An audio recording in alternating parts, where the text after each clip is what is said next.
नमस्कार दोस्तों, आपका स्वागत है मेरे YouTube चैनल स्टडी जीके गुरुजी पर। दोस्तों, आज की वीडियो के माध्यम से हम एक प्रश्न का उत्तर समझने वाले हैं। दोस्तों, यह प्रश्न हिंदू विधि का प्रश्न है। यह प्रश्न परीक्षा में कई बार पूछा जाता है। तो दोस्तों, इस प्रकार से लॉ स्टूडेंट के लिए आज का जो वीडियो है वह बहुत ही महत्वपूर्ण है। तो चलिए दोस्तों, आपका ज़्यादा समय न लेते हुए वीडियो की शुरुआत करते हैं। दोस्तों, प्रश्न है, पूर्व हिंदू विधि के अंतर्गत विवाह के विभिन्न प्रकारों की विवेचना कीजिए, या फिर पुराने हिंदू कानून के तहत विवाह के विभिन्न रूपों पर चर्चा करें। तो उत्तर है दोस्तों, पूर्व हिंदू विधि के अंतर्गत विवाह के प्रकार। पूर्व हिंदू विधि में विवाह का वर्गीकरण 3 प्रकार से किया जा सकता है। पहला है प्रथम वर्गीकरण, द्वितीय वर्गीकरण और तृतीय वर्गीकरण। तो चलिए दोस्तों, सबसे पहले हम प्रथम वर्गीकरण को अच्छे से समझते हैं। प्रथम वर्गीकरण के अंतर्गत विवाह के 8 प्रकार दिए गए हैं। फर्स्ट है ब्रह्म विवाह। इस प्रकार के विवाह में वधू का पिता स्वयं किसी वेद पढ़े हुए सदाचारी सुयोग्य वर को अपने घर बुलाकर उसकी पूजा करता था और कन्या को वर को सौंपकर कन्यादान करता था। कन्यादान न तो कोई व्यवसाय था और न उसका कोई प्रतिफल ही वधू का पिता वर से स्वीकार करता था। इस प्रकार ब्रह्म विवाह में वधू का पिता किसी सदाचारी सुयोग्य वर को अपने घर बुला करके अपनी पुत्री का कन्यादान करके विवाह को संपन्न करता था। दूसरा था देव विवाह। इस प्रकार के विवाह में वधू के पिता के साथ वर यज्ञ में पुरोहित का कार्य करता था और वधू का पिता शुल्क के रूप में वधू को वर के हाथों में सौंप देता था। तीसरा है आर्ष विवाह। इस प्रकार के विवाह में वधू का पिता वर से 2 गायें या 1 गाय और 1 बैल अर्थात गोमिथुन धर्म कार्य के लिए लेता था और उसके बदले अपनी कन्या को वर को सौंप देता था। तो इस प्रकार यह भी विवाह का एक प्रकार था। चौथा था प्रजापत्य विवाह। इस प्रकार के विवाह में वधू का पिता यह आशीर्वाद देते हुए कि तुम दोनों साथ साथ धर्माचरण करो, अपनी कन्या को वर के हाथों सौंप देता था। तो इस प्रकार का विवाह जो था वह प्राचीन हिंदू विधि में मान्य विवाह था। 5वां पॉइंट है गंधर्व विवाह।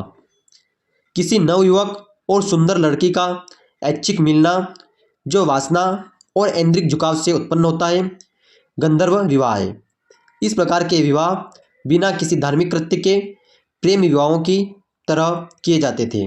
दुष्यंत और शकुंतला ने गंधर्व विवाह संपन्न किया था। 6वां पॉइंट है असुर विवाह। असुर विवाह में वधू का पिता वर पक्ष से अपनी कन्या का मूल्य शुल्क के रूप में लेकर वधू को वर को सौंप देता था। यह पद्धति कन्या के विक्रय प्रकार की पद्धति थी। 7वां पॉइंट है राक्षस विवाह। इस विवाह में कन्या पक्ष वालों की हत्या करके या अंग भंग करके या घर द्वार आदि को तोड़ फोड़ करके लड़कियों को बलपूर्वक अपहरण किया जाता था। यह भी एक विवाह था। अगला विवाह है पेशाच विवाह। इस विवाह में सोई हुई मदमत या मानसिक रूप से विक्षिप्त कन्या के साथ कामांध व्यक्ति द्वारा संभोग करने के कारण उस व्यक्ति को उसी कन्या के साथ विवाह करना पड़ता था।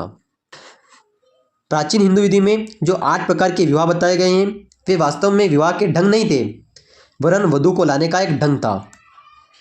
प्रत्येक दशा में विवाह संस्कार का किया जाना आवश्यक था। द्वितीय वर्गीकरण। इस वर्गीकरण के अनुसार विवाह को 2 वर्गों में विभाजित किया जा सकता है। प्रथम है अनुलोम विवाह और दूसरा है प्रतिलोम विवाह। इस विवाह में वर उच्च जाति का होता था और वधू निम्न जाति की होती थी। ऐसे विवाहों को मान्य किया जाता था, जैसा कि मनु याज्ञवल्क्य स्मृतियों में और मिताक्षरा की हिंदू विधि व्यवस्थाओं से प्रकट होता है। बंबई उच्च न्यायालय का एक केस है गुलाबवती बनाम जीवनलाल। इस केस में शूद्र कन्या या ब्राह्मण वर और शूद्र कन्या के विवाह को वैध ठहराया था। न्यायालय ने पुनः इस बात की पुष्टि कर दी कि अनुलोम विवाह से उत्पन्न पुत्र संपत्ति का उत्तराधिकारी होगा, किंतु इसके विपरीत इलाहाबाद और मद्रास उच्च न्यायालयों ने यह निरूपित किया कि अनुलोम विवाह वैध नहीं है, क्योंकि नियमानुसार विवाह एक ही जाति में होना चाहिए और अनुलोम विवाह में विवाह चूंकि एक जाति में नहीं हुआ था, इसलिए ऐसा विवाह अवैध है। दूसरा है प्रतिलोम विवाह। इस विवाह में कन्या उच्च जाति की होती थी और वर निम्न जाति का होता था। ऐसे विवाहों को मान्य नहीं किया जाता था। न्यायालयीन निर्णयों से भी ऐसे विवाह को अवैध घोषित किया गया था। यद्यपि ऐसे विवाहों को भी अति पूर्व काल में मान्यता प्रदान की जाती थी, किंतु बाद के समय में जब जाति प्रथा कुछ कठोर हो गई तो प्रतिलोम विवाह को समाप्त कर दिया गया और इसे अवैध घोषित किया जाने लगा। तीसरा है तृतीय वर्गीकरण।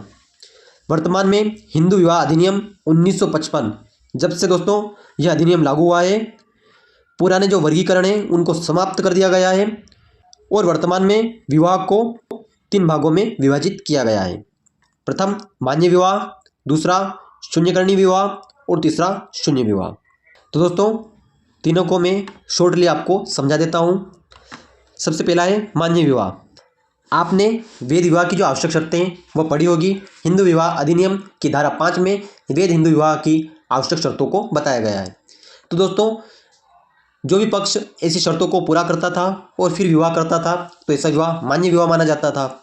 तो यह भी एक विवाह का प्रकार है। शून्यकर्णी विवाह, जिसमें आवश्यक शर्तों का पालन नहीं किया गया है परंतु वह मान्य है।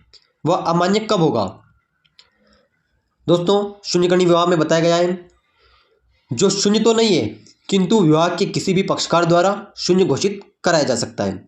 अर्थात दोस्तों ऐसा विवाह वर्तमान समय में मान्य तो है परंतु जब भी कोई पक्ष ऐसे विवाह को अमान्य घोषित करवाएगा ऐसा विवाह शून्यकर्णी माना जाएगा। तीसरा है शून्य विवाह, जो प्रारंभतः शून्य हो। अर्थात दोस्तों विवाह तो हो रहा है परंतु ऐसा विवाह शुरू से ही अर्थात प्रारंभ से ही शून्य है। तो आशा करता हूं दोस्तों आपको आज का टॉपिक अच्छे से समझ में आ गया होगा। यदि दोस्तों अभी भी आपको कुछ डाउट है या कुछ सुझाव है तो आप कमेंट में बता सकते हैं। दोस्तों यदि वीडियो अच्छा लगा हो तो वीडियो को लाइक करें, कमेंट करें और वीडियो को अधिक से अधिक शेयर करें। ऐसे ही वीडियो देखने के लिए मेरे चैनल को सब्सक्राइब करें और बेल आइकन प्रेस करें, जिससे नई वीडियो आप तक पहुंचते रहें। धन्यवाद दोस्तों, मिलते हैं नई वीडियो में। तब तक जय हिंद, जय भारत, टेक केयर।